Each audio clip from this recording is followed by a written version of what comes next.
Nós tivemos a primeira ferrovia, que foi no ano de 1854, que foi pelo Barão de Mauá. Nós tivemos outras ferrovias desse mesmo período. A Recife a São Francisco, que foi em 1858, no Pernambuco. A Dom Pedro II, no Rio de Janeiro, que ligava a cidade de Queimados, em 1858. Uma na Bahia, que era da Bahia ao São Francisco, 1860. Temos a Santos Jundiaí, 1867. Essa aqui foi outra ferrovia construída pelo Barão de Mauá. Foi um grande avanço para a época. Barão de Mauá buscou engenheiros da Inglaterra para construir essa ferrovia, e é até muito interessante que hoje existe uma vila chamada Paranapiacaba, que pertencia à Company São Paulo Railway, que eram os ingleses que cuidavam dessa companhia, que tinha o monopólio do transporte de café de Santos a Jundiaí. Então isso foi um grande avanço para a sociedade da época, para a economia, porque você cruzou uma serra. Então tinha toda uma engenharia de sistema funicular, de balanceamento de trens. Então vale muito a pena, se o pessoal pesquisar na internet, vai ver um pouco sobre como era esse sistema, como era essa engrenagem. Então foi um grande avanço. Quem construiu essa ferrovia foi o Barão de Mauá. É muito interessante que ele construiu, depois ficou por os ingleses, né? Entrou no processo judicial. Dizem até muitos historiadores que essa estrada de ferro, São Paulo, Jundiaí, Santos, foi uma das causas da falência dele, porque ele gastou muito dinheiro para construir essa ferrovia. E muito interessante que eles monopolizaram esse trajeto, a companhia inglesa, São Paulo Railway, por muitos anos.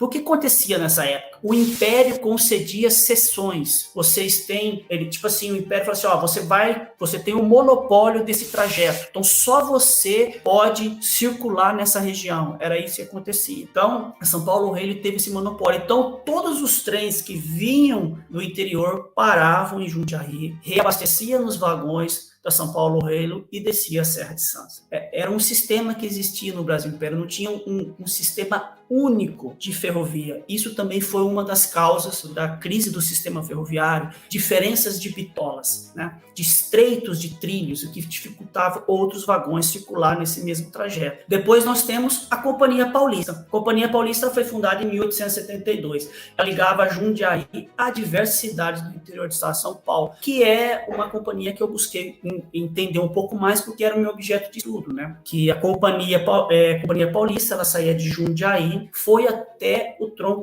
até a cidade de Cordeiro, que hoje é a cidade de Cordeirópolis. Ali, a Companhia Paulista ganhou uma autorização do governo do estado de São Paulo para que fosse estendida a Companhia Paulista de Cordeiro até Porto Ferreira. Muitos me perguntam, por que Porto Ferreira tem esse nome? Porque em Porto Ferreira existia o Porto do João Ferreira, que poucos têm conhecimento disso, porque nessa época existiam várias companhias concorrendo no estado de São Paulo. Tinha a Companhia Paulista, a Companhia Mogiana, a Santos Jundiaí, a Sorocabana. E a Companhia Paulista queria chegar até Ribeirão Preto, porque Ribeirão Preto era a maior cidade produtora de café. Só que esse trajeto até Ribeirão Preto foi concedido à Companhia Mogiana. O que a Companhia Paulista fez nessa época? Vocês não conhecem o rio Mogi Guaçu, que nós temos na nossa cidade? A Companhia Paulista criou a Companhia Fluvial do rio Mogi Guaçu. Então, existiam embarcações que percorriam o rio Mogi Guaçu, ia para o Rio Pardo, ia subindo, percorrendo todas essas cidades. E passava em Porto Ferreira, que era o Porto do João Ferreira. Por isso que tem esse nome, a cidade de Porto Ferreira.